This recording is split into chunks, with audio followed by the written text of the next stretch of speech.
He was not born a king. No land awaited him. No elders whispered his name in hope. He came into the world under the burning sun of a forgotten plain, where bones crunched beneath careless paws and the wind carried no lullabies, only warnings. While others grew in prides with names and purpose, he crawled through dust and thorns, a shadow among cubs, a question no lion dared to answer.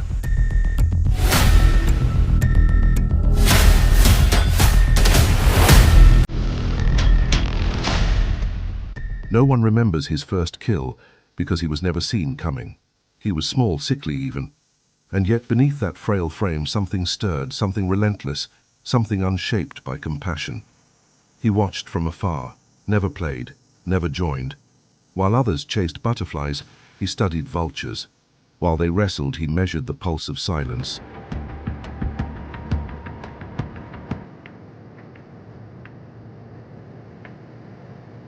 When he rose, it wasn't sudden. It was a slow, merciless unveiling, like a drought creeping across the grasslands. One day the territory simply changed. The air thickened, the birds grew quiet, the herds took wider paths. He did not claim a throne. He did not roar to announce his reign. His arrival was not a performance. It was an infection. His presence spread from carcass to carcass, whisper to whisper, paw print to paw print. The lions began to vanish, then the cubs, then the prides. He had no name, just a number, and eventually not even that. They called him many things: the ghost, the death walker, the demon of the eastern plains. But these were only words men gave, to what they could not take, to what they could not understand. To some he was a monster, to others a myth. But those who saw his eyes knew the truth. This was no mere lion. He was hunger made flesh, will without remorse. The brutal answer to a world that showed no mercy. He did not rule the savannah, he consumed it. He was born in 2004, somewhere in the eastern stretches of the Serengeti, not far from the Grumeti River. The records were vague, the sightings unclear. Researchers believed he was one of two sets of brothers, 4 males in total, possibly born just months apart. Nothing about their early days was remarkable. They weren't born into dominance, nor descended from a recognized bloodline. Their mothers were untagged, unnamed, and soon forgotten. They grew up in the peripheries, places where tourists didn't point their cameras and scientists didn't bother to name the cubs. But something about these 4 males was different. They survived where others vanished. They moved silently through brush and thorn without drawing attention. And when they reached 2 years of age, the Serengeti began to shift. Most young males wander aimlessly after leaving their natal pride, chased off by dominant males, scrawny, lost, and weak. But these 4 did not wander. They didn't follow migration trails. They didn't scavenge near hyenas or shadow prides at a distance. They disappeared. Then they returned. Their first recorded kill was not a buffalo or a zebra. It was a lioness, tagged, tracked, and well known to the researchers monitoring the region. Her body was found torn and tossed among tall grass, her tracking collar left, in the dirt like a broken crown. Days later, another tagged female disappeared, then a third. No territory was claimed, no pride was defended. These weren't acts of survival, they were executions. Researchers were confused. Young males rarely kill lionesses. They need them to reproduce, to dominate territory. But these lions weren't building empires. They were erasing them, step by step, one pride at a time. If you're enjoying the story, hit the like button and leave a comment sharing what has impressed you the most so far. Your support helps this content reach more people who love wildlife. As they approached maturity, the 4 brothers operated with deadly precision. They moved like a unit, striking at night, vanishing at dawn. By the time researchers understood what was happening, a trail of carcasses marked their path.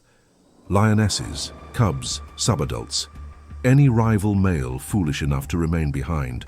It wasn't power they sought. It was elimination.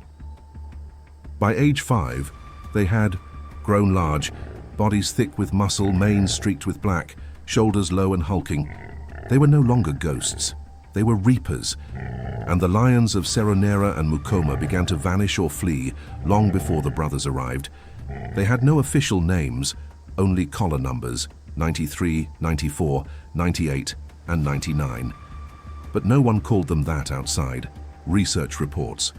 To those who had seen the aftermath of their hunts, to those who dared to track their path, they were known only by one name: the killers.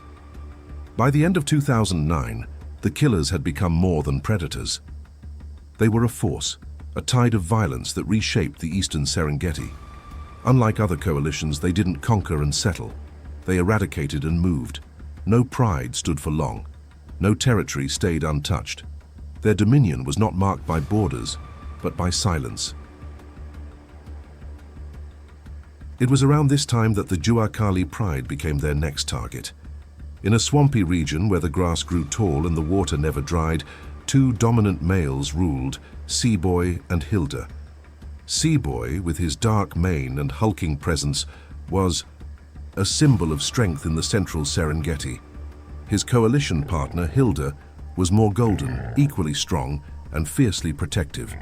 Together they had stabilized a pride of 4 lionesses and several cubs. They were in their prime. They had no challengers. Their land was peaceful, but peace was not something the killers allowed to exist for long. In August of that year, the brothers left their base near the river and began moving west. Their approach was silent. No battles were announced. No scouts warned of an invasion. But the change in the air was familiar. Zebras turned restless, hyenas abandoned kills, and vultures circled longer than usual. When the killers reached the border of Juakali's swamp, they didn't hesitate. The first to fall was Hilda. Spotted limping near one of the lionesses, he bore deep wounds along his flanks and hind legs. He didn't move like a king anymore. He staggered like a ghost. Some believed he had tried to defend the pride. Others suspected he was ambushed while patrolling alone. But one thing was certain: he was no longer capable of fighting. Seaboy didn't flee. He never had. When the killers surrounded him on a grassy hill near the swamp, he stood his ground. One black-maned figure came from the left, another from the right. A third stayed behind, watching, while the fourth circled wide. Seaboy was strong. But even strength has limits. They didn't kill him immediately. They tore into him slowly, biting at his hindquarters, clawing at his shoulders, snapping at his spine. He roared once, then fell silent, his mane soaked with blood, his legs shaking beneath him. When it was over, they didn't finish him. They let him crawl away, defeated, broken. Because their attention was never truly on him, they moved on to the pride. The lionesses ran. The cubs did not survive. The killers didn't stay. They left Juakali's swamp like a fire that had already consumed what it needed. They moved toward Mukoma Hill and then Kibumbu. Territory after territory fell. Sometimes they stayed just long enough to breed. Other times they left no trace but bones and silence. Their reign was brief in any one place, but total in effect. Lions disappeared. Researchers redrew maps. Coalitions collapsed before contact. And fabled lions, males that had ruled for years, began to vanish from the record. The killers didn't build an empire. They erased one. Power never lasts in the wild. It moves like water, gathering, crashing, then drying under the same sun that once made it shine. And for the killers, the cracks began not with defeat, but with distance. By 2011, the brothers had scattered, not by force, but by inevitability. The same feral instincts that had united them now pulled them apart. One moved north toward Ndutu, another was seen alone near the Moru Kopjes. Only two remained together for a time, hunting in the Seronera Valley. The tight, brutal cohesion that had defined their dominance began to loosen. Lions are not meant to rule alone. Isolation is dangerous, even for killers. Reports from researchers became fragmented. The lions, once seen moving as a dark wave, were now little more than rumors and paw prints. One of them, number 94, was spotted limping, with a gash on his shoulder and ribs visible beneath a thinning coat. His roar, once enough to empty a territory, now barely stirred a herd of impalas. He was alone. Lions grow old fast when they live hard. The killers had not been careful rulers. They had lived like wildfires, consuming everything in their path. But fire leaves behind ash. One brother disappeared entirely. No body, no confirmation. Another was seen feeding on an elephant carcass, not hunting, just surviving. The coalition, once feared across hundreds of square kilometers, no longer inspired panic. Other coalitions began to appear again. Young males, sons of those the killers had tried to erase, started to return. The shadows were thinning. Meanwhile, a new threat emerged. The plains were shifting, prides were consolidating. Rival coalitions, younger, stronger, more strategic, began testing the vacuum the killers had left behind. The dominance once maintained through brute force now required unity, and the killers no longer had it. Their violence had made them legends. But legends don't protect territory. They don't defend cubs. They don't heal wounds. And they don't breed immortality. Their fall didn't come with a single battle or a climactic death. It came in fragments, missed meals, lost territory, limping figures in the distance. One by one they faded, not into glory, but into absence.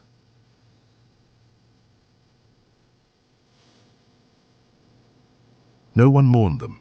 Not the researchers, not the rival lions, not the land, but their silence was felt, and the ghosts they left behind never quite disappeared. Because in the savannah, terror leaves deeper tracks than triumph, and those who ruled by fear are remembered longest when they vanish. It was sometime in 2018 when the final threads of their legacy began to unravel completely. The sightings became fewer, the silence grew louder. Some believed the killers had already died, torn apart in ambushes, infected by wounds left untreated, swallowed by drought. Others thought they had simply moved further into unmonitored regions, choosing solitude over spectacle. But the truth was less mythic, more merciless. One of the last confirmed sightings came from a researcher stationed near Mukoma Hill. A single lion, matted mane, collapsed belly, dragging his rear leg, was seen under the acacia shade just after sunrise. He didn't react to the vultures overhead. He barely noticed the cameras. His breath was shallow, his eyes dim. They later identified him as number 98. Once part of a force that had made herds scatter and researchers whisper, he now lay half buried in dust, too weak to rise. The same jaws that had torn through rival, males now trembled at the buzz of flies. No brothers came to his side. No lionesses licked his wounds. His coalition was gone. Somewhere perhaps one or two still wandered unseen, but they were not the killers anymore, not the force they had once been. What made their end more tragic wasn't just its inevitability, it was its invisibility. Unlike the coalitions immortalized by photographers and documentaries, their death was not a cinematic finale, it was gradual disappearance, one by one, unwitnessed, forgotten. And yet, one incident in 2019 reopened the myth. A video surfaced, grainy, shot from a distance. 7 lions locked in a brutal clash near the eastern corridor of the Serengeti. The footage spread quickly, captivating viewers around the world, muscular males charging, circling, retreating, and returning. The battle looked endless, tactical, vicious, raw. Some claimed it showed the killer's final stand. Others argued it depicted a different coalition, the Mukoma males known to roam those same plains at that time. No clear identification was ever made, but the legend reignited because part of the killer's power had always been in what was unseen, what was rumored, what could not be fully proven. They had arrived without announcement. They had killed without mercy. They had disappeared without ceremony. Even in death, they remained undefined. The tragedy of their story wasn't simply their fault, it was that they had no one left to remember them properly. No names engraved in records, no cubs to carry their blood, no pride to chant their history in roars. Their empire was written only in wounds, and wounds don't speak. What remained were stories.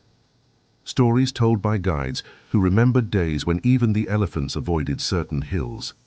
Stories passed between researchers who still whispered of numbers, 93, 94, 98, 99, like codes to a secret that should never return. Their final breath did not echo, but their violence never stopped resonating. Because the deepest fear in the savannah is not death, it is disappearance, and the killers in the end became both. In the years that followed their disappearance, the savannah began to breathe again. New coalitions emerged, old prides reassembled. Cubs were born to fathers who ruled through presence instead of fear. The silence that had once followed the killers was slowly replaced by the hum of rebirth. But under the surface, their legend endured. They were never given names, not like Makalu or Scarface or Notch. They weren't followed by tourists or framed by sunset lenses, but among those who truly knew the rhythm of the land, rangers, trackers, elders, their story was not forgotten. It passed through whispers, warnings, and the cautious way certain territories were still avoided without reason. They left no dynasty, no sons to inherit their power. Their legacy was not carved through genetics, but through trauma, through absences, through prides that never recovered, cubs that never grew, coalitions that never returned. Researchers would sometimes refer to them only by numbers in old reports, cold, clinical, buried in archives. But those reports were not enough. They couldn't capture what it felt like to walk a trail littered with scattered bones, or to hear a single roar and know instinctively it meant run. They had ruled like no others, not through alliance, not through heritage, but through annihilation. And while the savannah has known many kings, few have ever been feared the way they were. Some said they were a mistake of nature, an imbalance born of solitude, hunger, and rage. Others believed they were simply a response, nature's brutal correction to too much order. A coalition meant not to lead, but to burn the system down. No statues were raised for them, no documentaries were filmed, but in the unspoken lore of the wild, they became something greater than remembered. They became felt, in the hesitation of a lioness before crossing the river, in the wide, quiet path carved by zebra herds near Serengeti, in the soft, instinctive fear passed on from prey to cub. The killers left no bodies to mourn, no graves to mark, but they left shadows, and in the world of lions, shadows last longer than crowns.